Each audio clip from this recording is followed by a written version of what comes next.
नमस्कार दोस्तों, स्वागत है आपका आज के मुख्य समाचारों में। यहां पर आपको देखने को मिलेंगे आज की तमाम बड़ी खबरें मुख्य समाचार ब्रेकिंग न्यूज अपडेट्स के रूप में। चलिए दोस्तों, जान लेते हैं आज की पहली बड़ी खबर।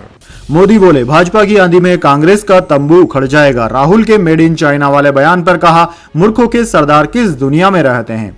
जी हां दोस्तों, प्रधानमंत्री मोदी ने मंगलवार को शाजापुर की चुनावी सभा में कहा कि भाजपा की ऐसी आंधी चली है कि कांग्रेस का तंबू उखड़ जाएगा। दिल्ली में बैठकर चुनाव का हिसाब लगाने वाले पॉलिटिकल मेहरबान इसका आकलन नहीं कर पाए हैं। इससे पहले पीएम ने बैतूल में राहुल गांधी के मेड इन चाइना वाले बयान पर पलटवार किया। उन्होंने कहा कि कांग्रेस के एक महाज्ञानी कह रहे थे कि भारत के पास made in China mobile phone होता है। अरे मूर्खों के सरदार, किस दुनिया में रहते हैं आप लोग। कांग्रेस नेताओं को देश की उपलब्धियां न देखने की बीमारी हो गई है। आज भारत दुनिया में मोबाइल फोन का सबसे बड़ा निर्माता है। राहुल गांधी ने सोमवार को हरदा की चुनावी सभा में कहा था कि मैं चाहता हूं कि ऐसा दिन आए जब चीन में कोई मोबाइल खोले और पीछे लिखा देखे मेड इन मध्य प्रदेश।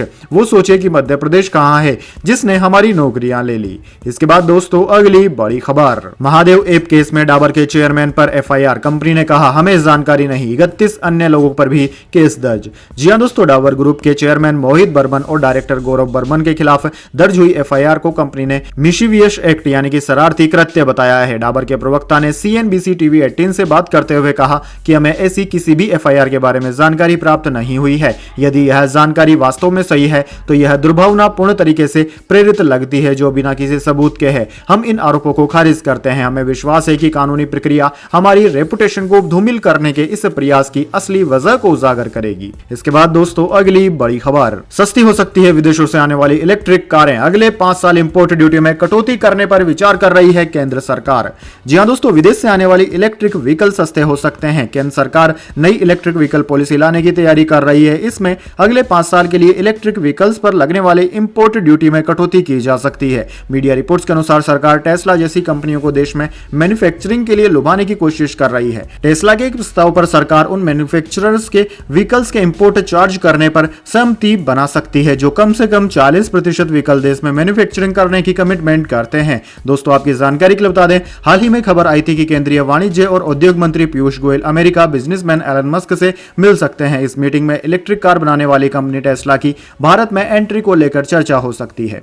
इसके बाद दोस्तों, अगली बड़ी खबर। दिल्ली में दीपावली के दूसरे दिन हवा और जहरीली हुई। AQI 400 के पार। RML अस्पताल में स्पेशल पॉल्यूशन OPD खोला जाएगा। जी हां दोस्तों, दिल्ली में दीपावली के 48 घंटे बाद हवा और जहरीली हो गई। 13 नवंबर को सुबह 7 बजे दिल्ली का ओवरऑल एयर क्वालिटी इंडेक्स यानी कि AQI 275 था। 14 नवंबर को सुबह 9 बजे रियल टाइम AQI 361 रिकॉर्ड किया गया। कई इलाकों में यह आंकड़ा 400 के पार पहुंच गया। Central pollution control board CPCB के अनुसार RK पुरम में मंगलवार को AQI 417, पंजाबी बाग में 430 और जहांगीरपुर में 428 रिकॉर्ड किया गया। दोस्तों, दिल्ली के पर्यावरण मंत्री गोपाल राय ने बताया कि बैन के बावजूद 12 और 13 नवंबर को पटाखे जलाए गए। इससे प्रदूषण का स्तर बढ़ गया। आने वाले दिनों में एयर क्वालिटी और खराब होने की आशंका है। इसके बाद दोस्तों, अगली बड़ी खबर। ओबेराय ग्रुप के मानद चेयरमैन पृथ्वीराज का हुआ निधन। 94 साल की उम्र में अंतिम सांस ली। पाकिस्तान ने इनके 4 होटलों पर कब्जा कर लिया था। जी हां दोस्तों, ओबेराय ग्रुप ऑफ होटल्स के मानद चेयरमैन पृथ्वीराज सिंह ओबेराय का मंगलवार सुबह निधन हो गया। वह 94 साल के थे। उनके निधन की जानकारी ओबेराय ग्रुप की ओर से दी गई। उनकी क्रीमेशन सेरेमनी शाम 4 बजे कापस हेड़ा के ओबेराय फार्म में होगी। दोस्तों, भारत में होटल बिजनेस को नई दिशा देने में उन्होंने अहम भूमिका निभाई थी। दोस्तों, पृथ्वीराज सिंह ने 2002 में अपने पिता के निधन के बाद ओबेराय ग्रुप की कंपनी EIH लिमिटेड के चेयरमैन का पद संभाला था। वह 2013 तक EIH लिमिटेड के CEO रहे थे। मई 2022 में ओबेराय ने EIH के चेयरमैन और डायरेक्टर के रूप में अपना पद छोड़ा था। 2008 में उन्हें भारत के दूसरे सर्वोच्च नागरिक सम्मान पद्म विभूषण से सम्मानित किया गया था। इसके बाद दोस्तों, अगली बड़ी खबर। कर्नाटक सरकार ने आगामी भर्ती परीक्षाओं में सिर ढकने पर लगाया प्रतिबंध। मंगलसूत्र पहनने की दे दी अनुमति। जी हां दोस्तों, कर्नाटक परीक्षा प्राधिकरण ने धांधली से बचने के लिए विभिन्न बोर्डों और कॉरपोरेशन की भर्ती परीक्षाओं के दौरान परीक्षा हॉल में सभी तरह के सिर ढकने पर प्रतिबंध लगा दिया है। हालांकि ड्रेस कोड स्पष्ट रूप से हिजाब पर प्रतिबंध नहीं लगता है। आदेश में कहा गया है कि यह ब्लूटूथ डिवाइस का उपयोग करके परीक्षा में कदाचार को रोकने के प्रयास का हिस्सा है। दोस्तों, इससे पहले 6 नवंबर को कर्नाटक लोक सेवा आयोग की परीक्षा में बैठने वाली एक महिला को परीक्षा हॉल में प्रवेश करने से पहले अपना मंगलसूत्र उतारने के लिए कहा गया था। हिंदुत्व समूहों के विरोध के बाद KEA ने अब महिलाओं को परीक्षा हॉल में मंगलसूत्र और बिछियां पहनने की अनुमति दे दी है, जबकि अन्य आभूषणों पर प्रतिबंध लगा दिया है। इसके बाद दोस्तों, अगली बड़ी खबर। सांसद बालकनाथ बोले, यह चुनाव भारत पाकिस्तान मैच की तरह है। भाजपा प्रत्याशी ने कहा, वोटिंग परसेंट की लड़ाई उधर कितना होता है बताने की जरूरत नहीं। जी हां दोस्तों, तिजारा विधानसभा सीट से भाजपा प्रत्याशी और सांसद बाबा बालकनाथ का एक और विवादित बयान सामने आ गया है। ये विधानसभा चुनाव 2023 की तुलना भारत पाकिस्तान के मैच से कर रहे हैं। इसका वीडियो भी सामने आया है। वीडियो 11 नवंबर को टपूकड़ा खेरथल की कृष और त्रिहान सोसाइटी का है। छोटी दीपावली की शाम बाबा बालकनाथ यहां प्रचार के लिए पहुंचे थे। इस दौरान करीब 150 से 200 लोग सभा में उपस्थित थे। दोस्तों, वीडियो में बाबा बालकनाथ ने कहा कि देखिए, भारत पाकिस्तान का मैच है, इस बार भाई है कि नहीं। इस बार भारत पाकिस्तान का मैच, यहां जीत की ही लड़ाई नहीं है, यहां वोटिंग प्रतिशत की भी लड़ाई है। उधर वोटिंग प्रतिशत कितना होता है यह बताने की आवश्यकता नहीं है। वो कबीले एक हो गए हैं सारे, उनके मंसूबे वोटिंग परसेंट से परास्त करेंगे तो आने वाले भविष्य में फिर वे एक होकर ऐसे मंसूबे नहीं करेंगे कि हमारे सनातन धर्म को हराने की साजिश करें। इसलिए वोटिंग प्रतिशत भी बढ़ाना है। जाहिर सी बात है कि तिजारा विधानसभा सीट मुस्लिम बहुल है। कांग्रेस ने यहां से इमरान खान को प्रत्याशी बनाया है। इसके बाद दोस्तों, अगली बड़ी खबर, लद्दाख में कारगिल के निकट रिक्टर पैमाने पर 4.4 तीव्रता वाले भूकंप के झटके। जी हां दोस्तों, नेशनल सेंटर फॉर सिस्मोलॉजी के मुताबिक मंगलवार दोपहर कारगिल में लद्दाख के निकट रिक्टर पैमाने पर 4.4 तीव्रता वाले भूकंप के झटके महसूस किए गए। एजेंसी के अनुसार भूकंप का केंद्र कारगिल लद्दाख इंडिया से 214 किलोमीटर उत्तर पश्चिम NNW में था। भूकंप भारतीय समय अनुसार 1:08 पर आया, जिसका केंद्र सतह से 20 किलोमीटर गहराई में था। इसके बाद दोस्तों, अगली बड़ी खबर, अक्टूबर में थोक महंगाई घटकर माइनस में 0.52% पर आई। लगातार 7वें महीने शून्य से नीचे रही महंगाई। खाने पीने के सामान सस्ते हुए।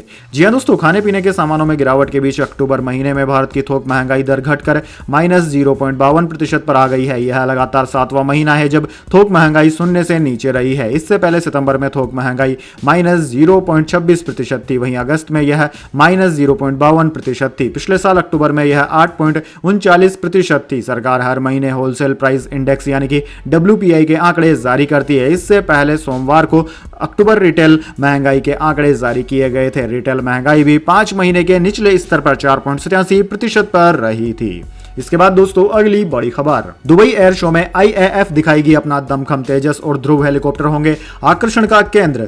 जी हां दोस्तों, दुबई में 14 से 18 नवंबर तक होने वाले एयर शो में भारतीय वायुसेना अपना दमखम दिखाएगी। इस दौरान तेजस की भी ताकत दिखेगी। संयुक्त अरब अमीरात के दुबई में हो रहे एयर शो में भारतीय वायुसेना की सारंग और सूर्य किरण एरोबेटिक्स टीम तेजस के साथ हिस्सा ले रही है। सारंग टीम के 5 ध्रुव हेलीकॉप्टर, सूर्य किरण टीम के 10 होक और 3 तेजस के साथ वायुसेना के transport aircraft C-17 globe master और C-130J सुपर हरक्यूलिस एयरक्राफ्ट भी एयर शो में हिस्सा ले रहे हैं। दोस्तों, दुनिया में अपनी कैटेगरी का सबसे हल्का लड़ाकू विमान तेजस जहां भी एयर शो में हिस्सा लेता है, सबका आकर्षण का केंद्र हो जाता है। यह लड़ाकू विमान 6500 किलोग्राम का है। इसके बाद दोस्तों, अगली बड़ी खबर, ओवैसी भाई है नकली मुसलमान। बीजेपी उम्मीदवार टी राजा सिंह ने AIMIM पर साधा निशाना। जी हां दोस्तों, तेलंगाना में विधानसभा चुनाव की घड़ी नजदीक आ गई है। इसी के साथ राज्य में अल्पसंख्यकों को लेकर सियासत भी तेज होती जा रही है। गोशामहल से भाजपा के उम्मीदवार टी राजा ने ओवैसी भाइयों को डुप्लीकेट मुसलमान बताया। इससे पहले कांग्रेस ने AIMIM प्रमुख पर निशाना साधा था। वहीं ओवैसी ने भी सोमवार को कांग्रेस पर हमला बोला। अब बीजेपी ने कांग्रेस और AIM दोनों को घेर लिया है। आज तक से हुई विशेष बातचीत में बीजेपी के गोशामहल उम्मीदवार टी राजा सिंह ने कहा कि मैं एक बात पर ध्यान दे रहा हूं, 2018 में AIMIM ने अल्पसंख्यक वोट TRS अब BRS को बेच दिए थे और उससे पहले उन्होंने इसे कांग्रेस को बेच दिया था। असदुद्दीन ओवैसी और अकबरुद्दीन ओवैसी डुप्लीकेट मुस्लिम है। इसके बाद दोस्तों, अगली बड़ी खबर, केन विलियमसन से लेकर पॉन्टिंग तक रोहित शर्मा सेमीफाइनल में 4 कप्तानों के रिकॉर्ड को कर सकते हैं धराशायी।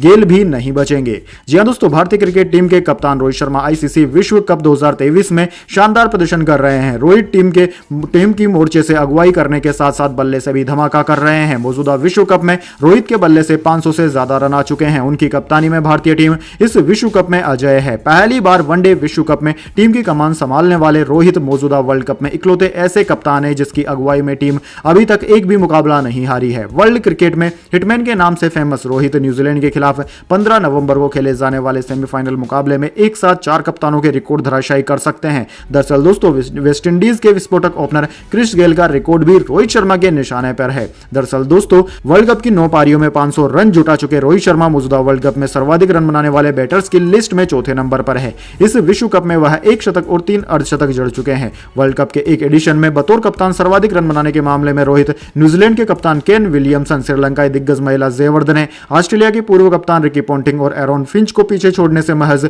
कुछ ही कदम दूर है। 5 रन बनाते ही वे न्यूजीलैंड के कप्तान केन विलियमसन का रिकॉर्ड ध्वस्त कर देंगे। इसके अलावा 37 रन बनाते ही वह रिकी पोंटिंग का रिकॉर्ड तोड़ देंगे और वहीं अगर वह 46 रन बना लेते हैं तो वे पूर्व श्रीलंका के कप्तान जयवर्धन का रिकॉर्ड तोड़ देंगे। वहीं दोस्तों अगर रोहित शर्मा इस मुकाबले में 3 छक्के जड़ देते हैं तो वह क्रिस गेल का भी रिकॉर्ड तोड़ देंगे। क्रिस गेल ने वर्ल्ड कप 2015 में 26 छक्के जड़े थे। रोहित शर्मा अब तक इस वर्ल्ड कप में 24 छक्के जड़ चुके हैं। इसके बाद दोस्तों अगली बड़ी खबर, पाकिस्तान हाईकोर्ट ने इमरान खान पर चल रहे साइफर केस में जेल में सुनवाई पर लगाई रोक। जी हां दोस्तों, पाकिस्तान के इस्लामाबाद हाईकोर्ट ने साइफर मामले के तहत पूर्व प्रधानमंत्री और पीटीआई प्रमुख इमरान खान और पीटीआई नेता शाह महमूद कुरैशी के ऊपर चल रही सुनवाई पर रोक लगा दी है। इस्लामाबाद उच्च न्यायालय ने मंगलवार को सिफर मामले में पाकिस्तान तहरीक इंसाफ के अध्यक्ष इमरान खान की जेल में सुनवाई के खिलाफ स्टे ऑर्डर जारी किया है। जस्टिस मियां गुल हसन औरंगजेब और जस्टिस समन रफत इत्याज की 2 सदस्यीय पीठ ने अदियाला जेल में मुकदमे के खिलाफ पीटीआई प्रमुख की इंट्रा कोर्ट अपील की सुनवाई के दौरान फैसले की यह घोषणा की। इसके बाद दोस्तों जाने अगली बड़ी खबर, लेकिन उससे पहले मेरी आपसे एक छोटी सी रिक्वेस्ट है, अगर दोस्तों आपको अभी तक हमारी न्यूज पसंद आई है तो इसे एक छोटा सा लाइक जरूर दे दीजिए। और दोस्तों अगर आपको पसंद नहीं आई है तो बेशक आप डिसलाइक भी कर सकते हैं, लेकिन दोस्तों लाइक और डिसलाइक जरूर कीजिए, क्योंकि दोस्तों यही हमारी मेहनत का फल होता है और इसी से हमें पता चलता है कि आपको हमारी वीडियोस पसंद आ रही है या नहीं। तो चलिए दोस्तों जान लेते हैं आज की अगली बड़ी खबर। ब्रजभूषण सिंह के बयान पर भड़के बजरंग पूनिया और विनेश फोगाट, आंखें दिखा रहे हो, हिसाब जरूर होगा। जी हां दोस्तों, बीजेपी सांसद और कुश्ती संघ के पूर्व अध्यक्ष ब्रजभूषण शरण सिंह के बयानों को लेकर पहलवानों ने एक बार फिर बड़ा हमला किया है। सिंह ने महिला पहलवानों का यौन उत्पीड़न करने के आरोप पर कहा कि उनके पास कोई सबूत नहीं है। इसको लेकर सिंह के खिलाफ विरोध प्रदर्शन करने में मुख्य चेहरा रहे पहलवान बजरंग पूनिया और विनेश फोगाट ने पलटवार किया है। पहलवान बजरंग पूनिया ने सोशल मीडिया एक्स पर कहा कि महिला पहलवानों का शोषण करने वाला दूसरों को शीशा दिखा रहा है। ब्रजभूषण सत्ताधारी पार्टी का सांसद ना होता तो इसकी सारी पोल पट्टी खुल चुकी होती। सत्ता के संरक्षण में कुश्ती पर कब्जा कर जो कुछ तुमने किया है वह भारत के खेल इतिहास में काले अक्षरों में लिखा जाएगा। इसके बाद दोस्तों अगली बड़ी खबर, खत्म हो जाएगा स्मार्टफोन, आ गया फिक्शन फिल्मों वाला मोबाइल फोन, पिन जैसी डिवाइस से होगी कॉल और हथेली बन जाएगी स्क्रीन। जी हां दोस्तों, अपने आसपास देखिए, शायद ही कोई ऐसा व्यक्ति होगा जिसके हाथ में स्मार्टफोन न दिखे। दोस्तों आलम यह है कि 1 साल के बच्चे हो या फिर 90 साल के बुजुर्ग, हर कोई स्मार्टफोन के दीवाने हैं। लेकिन दोस्तों जल्द ही एक ऐसी टेक्नोलॉजी आने वाली है जो कि मोबाइल फोन को पूरी तरीके से खत्म कर देगी और किसी फिल्म की तरह आपकी हथेली पर मोबाइल फोन चलेगा। दरअसल दोस्तों यह कोई कल्पना नहीं बल्कि अमेरिकी बाजार में इस तरह का मोबाइल आ भी चुका है। इसकी खास बात यह है कि न तो इसमें स्क्रीन है और न ही कोई डिस्प्ले। आर्टिफिशियल इंटेलिजेंस यानी कि एआई से लेस यह छोटा सा डिवाइस किसी पिन जैसा दिखता है जिसे आप अपने कपड़ों में टैग कर सकते हैं। इस छोटे से डिवाइस में पावरफुल कैमरा और सेंसर लगे हैं। महज कुछ ग्राम वजन वाले इस डिवाइस से आप न सिर्फ कॉलिंग कर सकेंगे बल्कि एसएमएस, वीडियो कॉलिंग और फोटो या वीडियो भी बिल्कुल अपने स्मार्टफोन की तरह ही बना सकेंगे। इसके बाद दोस्तों अगली बड़ी खबर, अमेरिका में टेस्ला फैक्ट्री पहुंचे पीयूष गोयल। मस्क बोले कैलिफोर्निया नहीं आ पाने के लिए खेद है, फ्यूचर में मीटिंग की आशा रखता हूं। जी हां दोस्तों, commerce and industry minister Piyush Goyal ने कैलिफोर्निया में टेस्ला की मैन्युफैक्चरिंग फैसिलिटी विजिट की। हालांकि इस दौरान कंपनी के मालिक एलन मस्क मौजूद नहीं थे। उन्होंने एक एक्स पोस्ट में लिखा कि आपका टेस्ला में आना सम्मान की बात है। आज कैलिफोर्निया नहीं आ पाने के लिए मुझे खेद है, लेकिन मैं फ्यूचर डेट में मीटिंग की आशा रखता हूं। पीयूष गोयल ने तस्वीरें शेयर करते हुए एक्स पर लिखा, प्रतिभाशाली भारतीय इंजीनियरों और फाइनेंस प्रोफेशनल्स को सीनियर पोजीशन पर काम करते हुए और टेस्ला की रिमार्केबल जर्नी में योगदान करते हुए देखकर बेहद खुशी हुई। गोयल ने कहा कि एलन मस्क की मैग्नेटिक प्रेजेंस को मिस किया और मैं उनके शीघ्र स्वस्थ होने की कामना करता हूं। इसके बाद दोस्तों अगली बड़ी खबर, पाक टीम के फ्लॉप शो के बाद एक्शन में आएगी पीसीबी, सभी विदेशी कोचों की हो सकती है छुट्टी। जी हां दोस्तों, वर्ल्ड कप 2023 में सेमीफाइनल चूकने के बाद पाकिस्तान क्रिकेट टीम के कोचिंग स्टाफ में बड़े बदलाव हो सकते हैं। दोस्तों संभव है कि पाकिस्तान के कोचिंग स्टाफ के सभी विदेशी चेहरों की छुट्टी हो जाए। एक पाकिस्तानी न्यूज चैनल की रिपोर्ट में यह बात कही गई है। इस रिपोर्ट के मुताबिक पाकिस्तान क्रिकेट बोर्ड एक इमरजेंसी बैठक बुलाने जा रहा है, जिसके बाद पाक टीम के सभी विदेशी कोचों को बर्खास्त किया जा सकता है। पाकिस्तान टीम के कोचिंग स्टाफ में बड़े पदों पर ज्यादातर विदेशी चेहरे हैं। टीम के डायरेक्टर मिकी ऑर्थर हैं, ग्रांट ब्रैंडबर्न हेड कोच हैं और बैटिंग कोच का पद एंड्रयू पुतिक के पास है। पाक टीम के बॉलिंग कोच का पद दक्षिण अफ्रीका के दिग्गज गेंदबाज मॉर्नी नोरकेल के पास था, लेकिन उन्होंने पहले ही अपने पद से इस्तीफा दे दिया है। दोस्तों, पाकिस्तान के लिए वर्ल्ड कप 2023 बिल्कुल भी उम्मीदों के मुताबिक नहीं रहा। वर्ल्ड कप के पहले इस टीम को ट्रॉफी जीतने के दावेदारों में गिना जा रहा था, लेकिन टीम अंतिम 4 में भी जगह नहीं बना सकी। इसके बाद दोस्तों अगली बड़ी खबर, गोदावरी नदी के किनारे बनेंगे फ्लड बैंक, केसीआर ने लोगों से किया वादा। जी हां दोस्तों, तेलंगाना के मुख्यमंत्री और भारत राष्ट्र समिति बीआरएस सुप्रीमो के चंद्रशेखर राव ने भद्रांचल में गोदावरी नदी के किनारे कराकट्टा बाढ़ तट बनाने की घोषणा की है। इसमें लगभग 1000 करोड़ रुपए का खर्च आएगा। भद्राद्री कोंडाकुंडेम जिले के पिनापाका विधानसभा क्षेत्र में सोमवार को एक जनसभा को संबोधित करते हुए राव ने बताया कि उन्होंने पिछले साल जुलाई में भद्रांचल में बाढ़ प्रभावित क्षेत्रों का दौरा किया था और स्थिति का आकलन भी किया था। केसीआर ने आगे कहा कि बाढ़ सुरक्षा प्रणाली को मजबूत करने और मानसून के दौरान बाढ़ की समस्या के स्थायी समाधान के लिए 1000 करोड़ रुपए की अनुमानित लागत से भद्रांचल में गोदावरी नदी के किनारे काराकट्टा फ्लड बैंक का निर्माण किया जाएगा। द हिंदू की रिपोर्ट के मुताबिक उन्होंने इसी साल आई बाढ़ का जिक्र करते हुए कहा कि राज्य सरकार ने भद्रांचलम और के आसपास बाढ़ प्रभावित लगभग 14,000 परिवारों को 10,000 रुपए की वित्तीय सहायता दी थी और कई बाढ़ पीड़ितों के लिए घर भी बनवाए थे।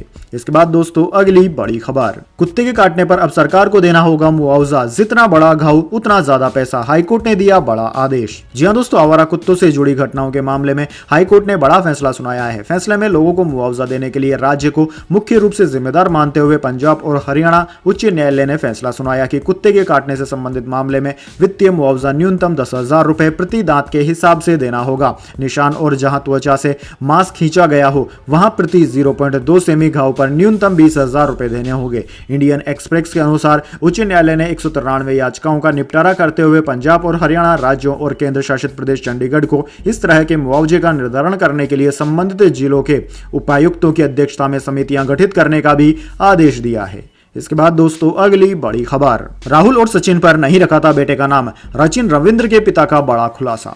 जी हां दोस्तों, वर्ल्ड कप 2023 में धमाकेदार प्रदर्शन के बाद न्यूजीलैंड के भारतीय मूल के खिलाड़ी सचिन रविंद्र का नाम हर कहीं चर्चा में है। 23 वर्ष के सचिन ने टूर्नामेंट में अब तक 9 पारियों में 70 के औसत से 565 रन बनाए और विराट कोहली और क्विंटन डी कॉक के बाद रनों के मामले में तीसरे नंबर पर हैं। दोस्तों, वर्ल्ड कप के उद्घाटन मैच में ही इंग्लैंड के खिलाफ शतक जमाकर सचिन ने खूब वाहवाही लूटी थी। इसके बाद यह बात सामने आई थी कि भारतीय टीम के दिग्गज प्लेयर राहुल द्रविड़ और सचिन तेंदुलकर के शुरुआती नामों को जोड़कर सचिन का नाम रखा गया है। वर्ल्ड कप के ऑफिशियल स्पॉन्सर के साथ चर्चा के दौरान इस युवा खिलाड़ी ने खुद बताया था कि उनका नाम कैसे पड़ा। वहीं दोस्तों, भारत के बेंगलुरु से न्यूजीलैंड पहुंचे सचिन की पिता ने खुलासा किया है कि सचिन नाम उनकी पत्नी ने सुझाया था और कुछ वर्ष बाद उन्हें पता चला था कि यह नाम राहुल और सचिन के नाम का मिश्रण है। सचिन के पिता रवि कृष्ण मूर्ति ने द प्रिंट से बातचीत में कहा कि जब सचिन पैदा हुआ था तो मेरी पत्नी ने इस नाम का सुझाव दिया था और हमने इस पर चर्चा में ज्यादा वक्त भी नहीं गवाया था, लेकिन बाद में पता चला कि यह महान क्रिकेटर सचिन तेंदुलकर और राहुल द्रविड़ के नाम का मिक्सचर है, तो यह जानकर हमें खुशी हुई। इसके बाद दोस्तों अगली बड़ी खबर, 10 साल में 8 बड़े सेमीफाइनल और फाइनल हारी है भारतीय टीम। आईसीसी टूर्नामेंट में 86% लीग मैच जीतता है भारत, नॉकआउट में 89% मौकों पर होता है फेल। जी हां दोस्तों, 10 जुलाई 2019 इंग्लैंड के मैनचेस्टर शहर का old Trafford ground Mahendra Singh Dhoni 2 inch के फासले से रन आउट हो जाते हैं। इसी के साथ वर्ल्ड कप जीतने की भारत की उम्मीद भी रन आउट हो जाती है। भारत सेमीफाइनल मैच 18 रन से हारकर वर्ल्ड कप से बाहर हो जाता है। दोस्तों, 2013 में चैंपियंस ट्रॉफी जीतने के बाद यह 5वां मौका था जब भारतीय टीम किसी आईसीसी इवेंट के सेमीफाइनल या फाइनल में हारी थी। इसके बाद 3 बार और ऐसा ही हो चुका है। पिछले 10 साल में 9 अलग अलग आईसीसी टूर्नामेंट में 8 बार ऐसा हो चुका है जब भारतीय टीम नॉकआउट राउंड का कोई भी मैच हार कर बाहर हो गई। अभी दोस्तों, इस तस्वीर का जिक्र इसलिए है क्योंकि भारत फिर से न्यूजीलैंड के सामने सेमीफाइनल में है और आज के मुकाबले में अगर भारत जीती है तो फाइनल में, लेकिन अगर नहीं जीत पाती है तो भारत का सफर वर्ल्ड कप में यहीं पर समाप्त हो जाएगा। और भारत के आंकड़े सेमीफाइनल में हारने के बिल्कुल भी अच्छे नहीं हैं। भारत नॉकआउट दौरों में 89% बार हारा है। इसके बाद दोस्तों अगली बड़ी खबर, प्रधानमंत्री मोदी का बड़ा हमला, कांग्रेस के स्वभाव में दंगा और गुंडागर्दी, राहुल गांधी पर कसा तंज। जी हां दोस्तों, विधानसभा चुनाव को लेकर सरगर्मियों के बीच प्रधानमंत्री मोदी ने कांग्रेस पर बड़ा हमला किया। उन्होंने कहा कि कांग्रेस के स्वभाव में दंगा और गुंडागर्दी है। मध्य प्रदेश के शाजापुर में पीएम मोदी ने राहुल गांधी की तरफ इशारा करते हुए कहा कि कांग्रेस के एक महाज्ञानी आजकल एमपी में घूम रहे हैं। महाज्ञानी जैसे लोगों की सोच ने देश को तबाह कर दिया है। वहीं दोस्तों, प्रधानमंत्री मोदी ने कांग्रेस पर तुष्टीकरण का आरोप लगाते हुए कहा कि जहां जहां कांग्रेस आई वहां वहां तबाही लाई। कांग्रेस किसान, नौजवान और महिला की दुश्मन है। वह जो करती है एक परिवार के नाम पर करती है। कांग्रेस का आपके परिवार से कोई मतलब नहीं है। आज पूरा एमपी कह रहा है कि एक बार फिर बीजेपी सरकार।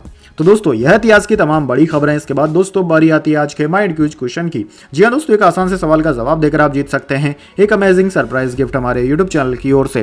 तो दोस्तों आज का सवाल आपकी स्क्रीन पर आ चुका है। सेब की खेती भारत के किस राज्य में सर्वाधिक मात्रा में की जाती है? जी हाँ दोस्तों, अगर आप जानते हैं कि एप्पल यानी कि सेब की खेती भारत के किस राज्य में सर्वाधिक मात्रा में की जाती है तो जल्दी से उस राज्य का नाम कमेंट बॉक्स में लिख दीजिए। अगर दोस्तों आपका जवाब होता है एकदम सही और आप चले जाते हैं लकी विजेता के रूप में, तो आपको मिल सकता है एक अमेजिंग सरप्राइज गिफ्ट हमारे यूट्यूब चैनल की ओर से। तो दोस्तों जल्दी से अपना उत्तर कमेंट बॉक्स में लिख दीजिए, वीडियो को लाइक कर लीजिए और चैनल को सब्सक्राइब करके बेल आइकन भी दबा लीजिए। धन्यवाद। वंदे मातरम। जय हिंद, जय भारत।